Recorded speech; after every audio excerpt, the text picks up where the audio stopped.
wife actually was a realtor, and I got a chance to see firsthand how she did her job, how she interacted with her clients, the joy she got from helping people with what is probably the biggest decision they'll ever make.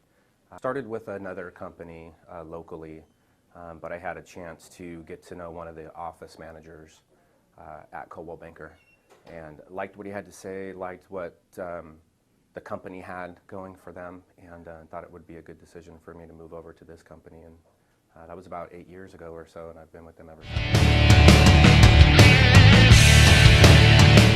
Situation where one of the brokers really came through for me and made me feel like, you know, at any time, no matter what the problem was, I could go to them and they'll have my back. There was a local builder who had an internal issue with one of their employees, more or less feeding leads to other realtors here in town, and more or less putting them on contracts without them technically being the buyer's agents. I had closed escrow on a home with this builder, and they withheld my commission check until I agreed to come in and basically give a testimony about how I knew this employee, what my relationship was, etc. And it didn't go over with me too well. So I had called John Mackesy, one of the brokers, and explained the situation to him. And within about half an hour, we were sitting in that builder's office, the vice president's office. And within about 10 minutes, the matter was resolved. I got paid, and it was a done deal. So I thought that was pretty cool that I could pick up the phone and call one of my brokers directly, and he could drop what he was doing and come to my assistance.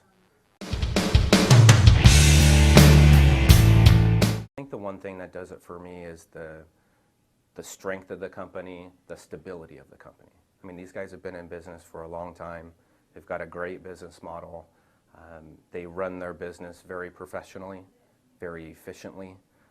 I've noticed a lot of the other brokers in town, you know, they'll merge and they're selling, you know, their companies, and they're changing brokers and office managers and sales managers consistently. And it's one thing I haven't seen with Coldwell Banker. And that's pretty important to me as a professional. I don't have to worry about the company closing its doors. You'll never hear anything, at least I never hear anything negative from other realtors in terms of Coldwell Banker, the brokers, the managers. So again, for me, I think it's just the stability of the company, the name recognition of the company, and the fact that we at Coldwell Banker, you know, we're the biggest, we're the best. My only advice would be to don't be afraid to ask questions.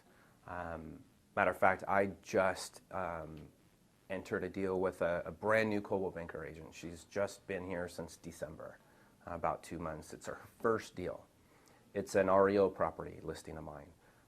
And she was very forthcoming and came to me and said, you know what, Larry, honestly, this is my first deal. And you know, you could tell she was a little bit timid, a little bit afraid, and just the fact that she was honest and asked for assistance, it was really important to me. And so I pretty much gave her some comfort and said, I'll walk you through the entire thing, don't be afraid. If I can't help you, we've got, you know, your sales managers and other agents around that can hopefully help you. But one of our company mottos is ask for the business, which is probably the #1 motto in my opinion, because it works. And not only asking for the business, but asking for assistance.